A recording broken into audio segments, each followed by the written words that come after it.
కూటమితోనే రాష్ట్ర అభివృద్ధి చెందుతుందని అన్నారు కూటమి పార్వతీపురం అభ్యర్థి బోనెల విజయచంద్ర.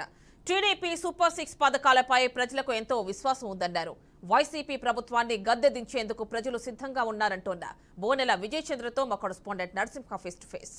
ఏపీలో రాజకీయం వేడెక్కుతుంది. ఏదైతే ఎలక్షన్లో దగ్గర పడుతున్న కొలది ఇప్పటికే నామినేషన్ల ప్రక్రియతో పాటు గుర్తుల కేటాయింపు కూడా పూర్తి కావడంతో ఈ రోజు నుండి అయితే ప్రసారాల్లో చేయడంలో ఇది ఏదైతే నియోజకవర్గ అభ్యర్థులు అయితే పూర్తి స్థాయి ఇచ్చేస్తున్న పరిస్థితి ఉంది. ఏదైతే ప్రతి గడపకి టచ్ చేయాలనే ఉద్దేశంతో తెల్లవారుజాము నుండి కూడా ప్రసారాల్లో పాల్గొంటూ అభ్యర్థులు మంచి హుషారుగా ఉంటున్నారు. అయితే మనతో పాటు ఎన్డీఏ కూటమి అభ్యర్థి బోనెల విజయచంద్ర గారు ఉన్నారు. ఆయన అడిగి తెలుసుకుంటారు అసలు ఈ ఎన్డీఏ పైన ఎటువంటి ప్రజలు నమ్మకం విశ్వాసం చేస్తున్నారు, ఏంటి పరిస్థితి అనేది తెలుసుకునే ప్రయత్నం చేద్దాం. సార్ చెప్పండి, ఏదైతే ఈరోజు ఎన్డీఏ కూటమి అభ్యర్థిగా మీరు పార్వతీపురం నుండి పోటీలో ఉన్నారు, అసలు ఎన్డీఏ పైన ఎటువంటి అభివృద్ధి, ఎటువంటి ప్రజలు ఎటువంటి అభిమానం చూపిస్తున్నారు, ఏంటి పరిస్థితి? ప్రజలు స్వచ్ఛందంగా ఇప్పుడు ఒక పైచాచిక రాజ్యాంగాన్ని రచించిన రాజారెడ్డి రాజ్యాంగాన్ని అప్లై చేసిన జగన్మోహన్ రెడ్డి గారిని అతి తొందరగా పంపించాలని ప్రజలు డిసైడ్ అయ్యి ఉన్నారు. ఎప్పుడెప్పుడు మే 13 వస్తుందా, తిరిగి ప్రజాస్వామ్యాన్ని బతికించుకుందామని ప్రజలందరూ కూడా సిద్ధంగా ఉన్నారు. ఈయన పంపించడానికి ఆయన సిద్ధం అంటున్నారు. ప్రజలందరూ సంసిద్ధం, అర్జెంటుగా ఆయన కుర్చీ మడతపెట్టి బయటికి పంపించడానికి. మేము ప్రచారం చేస్తున్నప్పుడు ప్రజలు చూపిస్తున్న స్పందన ఒక్కటే మాకు నిదర్శనం. ఈసారి రాష్ట్రం మొత్తం ఎన్డీఏ వైపు ఉందని చాలా స్పష్టంగా తెలుస్తుందని. ఏదైతే ప్రభుత్వం వైసీపీ ప్రభుత్వం తీసుకొచ్చిన సంక్షేమ పథకాలు ప్రతి గడపకి చేరవేశాం.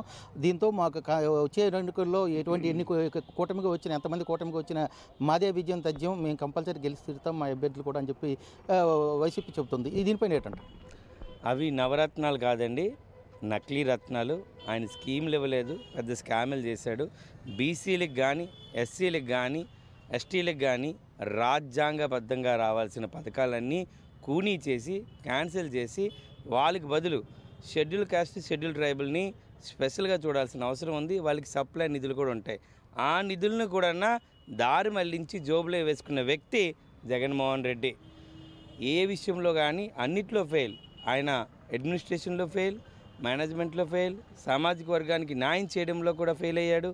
సీఎంగానే ఆంధ్రప్రదేశ్ చరిత్రలో ఒక ఫెయిల్యూర్ సీఎం ఎవరైనా ఉన్నారని అంటే అది జగన్మోహన్ రెడ్డి అని స్పష్టంగా ప్రజలందరూ గమనించారు. ఎప్పుడు ఒక 3,000 చేతికి ఇస్తూ దగ్గరగా 10,000, 15,000 ప్రజల దగ్గర నుంచి పిండి లాక్కుంటున్న ఈ వ్యక్తిని ప్రజలైతే డిసైడ్ చేశారు. అవేవి పథకాలు కాదు, బాబు గారు ఇస్తున్న సూపర్ 6 ఏదైతే తెలుగుదేశంలో ఇచ్చే పథకాలకి తిరిగి ప్రజలందరూ ఎంతో ఆతృతగా ఉన్నారు. ఎప్పుడైతే తెలుగుదేశం కూటమి వస్తుందా తిరిగి మళ్ళీ ఆడపిల్లలకి ₹1,00,000 పెళ్లికానికి తీసుకోవాలని, అలాగే అవ్వాతాతలకు 4,000 తీసుకోవాలని, అలాగే వికలాంగులకి 6,000 పెన్షన్ తీసుకోవాలని, ప్రతి విద్యార్థికి అమ్మఒడని చెప్పి ఒకటిస్తుంటే ఎంతమంది పిల్లలు ఉంటే అంతమందికి తల్లికి వందనం కింద 15,000 ఇవ్వాలని. అంటే మేమిచ్చే పథకాలు ఒక తండ్రి పిల్లల వైపు ఎలా ఆలోచిస్తారో అలాగే చంద్రబాబు నాయుడు గారు ఒక విజనరీ లీడర్ కాబట్టి ఆలోచించి పథకాలు ఇవ్వడం జరుగుతుంది. రేపు రాబోతున్న ఎన్డీఏ గవర్నమెంట్లో ఆంధ్రప్రదేశ్కి స్వర్ణయుగం ఉందని చెప్పాల్సిందే. అయితే దీంతో పాటుగా ప్రధానంగా పార్వతీపురం నియోజకవర్గంలో పాలకులు ఎంతమంది పాలకులు అసలు ఎటువంటి అభివృద్ధి చేశారు, దీనిపైన ప్రజలు అసలు మాకు ఈ పనులు నెరవేరలేదని మీ దృష్టికి ఏం తెలుస్తున్నారు? పార్వతీపురంలో గత 5 సంవత్సరాలుగా మౌలిక వసతులు పెద్ద సున్నా పెట్టారండి. మీరు చూసే ఉంటారు, ప్రయాణం చేసి ఉంటారు. రోడ్లు మొత్తం గుంతలమయం, శానిటేషన్ లేదు, ఇంకా ఓపెన్ డ్రైనేజెస్ ఉన్నాయి. మంచినీళ్ళ కోసం పార్వతీపురం పట్టణ ప్రజలు, గ్రామ ప్రజలు ఇక్కట్లు అన్నీ కాదు, రాయలసీమలో కూడా అంత ఇబ్బంది ఉండదు.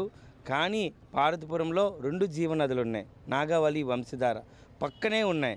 అయినా కూడా మంచినీళ్ళు ఇవ్వలేని పరిస్థితిలో ఈ వైఎస్ఆర్సీపీ గవర్నమెంట్ ఉంది. ఇంతకుముందు తెలుగుదేశం గవర్నమెంట్ ఉండేటప్పుడు జరిగిన డెవలప్మెంట్ ఈ 5 సంవత్సరాల్లో తట్ట మట్టి కూడా ఎక్కడ వేయకుండా దున్నపోతు మీద వర్షం పడేటట్టు పార్వతీపురాన్ని జిల్లా అయినా కానీ అభివృద్ధికి ఆమడ దూరంలో పెట్టడం జరిగింది.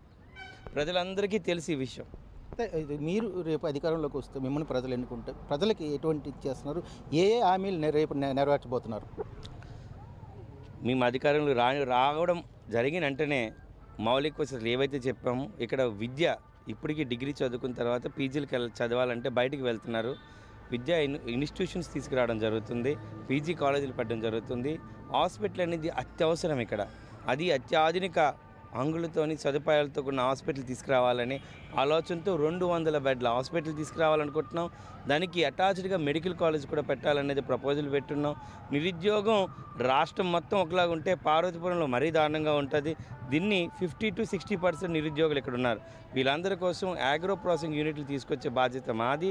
తద్వారా యువతులు చదువుకున్న ప్రతి ఒక్కరికి ఉద్యోగం వచ్చే విధంగా ఒక పక్కా ప్లాన్ వెళ్తున్నది. అలాగే ఇక్కడ డంపింగ్ యార్డ్ అనేది చాలా ప్రధాన సమస్య. దాన్ని ఇమీడియట్గా షిఫ్ట్ చేస్తూ zero waste management project start చేయడం జరుగుతుంది. అది కూడా ప్లాన్ ఉంది. యువకులు వైద్యం, విద్య, అలాగే తాగునీరు. మనకి ఇక్కడ మెయిన్గా సాగునీరు ఇంపార్టెంట్. ప్రతి ఒక్కరు రైతు కుటుంబకులే. ఈ రైతు కుటుంబానికి 2 పంటలు పండించుకునే విధంగా మన కాలువలు అనుసంధానం చేస్తూ అందరికీ కూడా రైతులకి ఎప్పుడు కావాలంటే అప్పుడు 2 పంటలు పండించుకునే విధంగా ప్లాన్ కూడా చేయడం జరుగుతుంది. ఇది చూసుకోవచ్చు. ఏదైతే ప్రధానంగా పార్వతీపురం నియోజకవర్గంలో సమస్యలతో పాటు పార్వతీపురం పట్టణంలో ఉన్న డంపింగ్ యార్డ్ సమస్యతో పాటు పార్వతీపట్నంకి ఇప్పుడు వెంటాడుతున్న అనునిత్యం నీరు ఉన్న తాగునీటి సమస్య వెంటాడుతున్న ఇటువంటి ప్రధాన సమస్యలు కూడా రేపు రానున్న రోజుల్లో ప్రభుత్వం వచ్చాక ఇవన్నీ పూర్తి చేసి ప్రజలకు ఇది ఇస్తానని చెప్పి తెలియజేస్తున్నారు ఎన్డీఏ కూటమి అభ్యర్థి బోనెల విజయచంద్ర. ఇది తాజా సమాచారం. కెమెరా పర్సన్ కిషోర్తో నరసింహ, బీఆర్కే న్యూస్, విజయనగరం.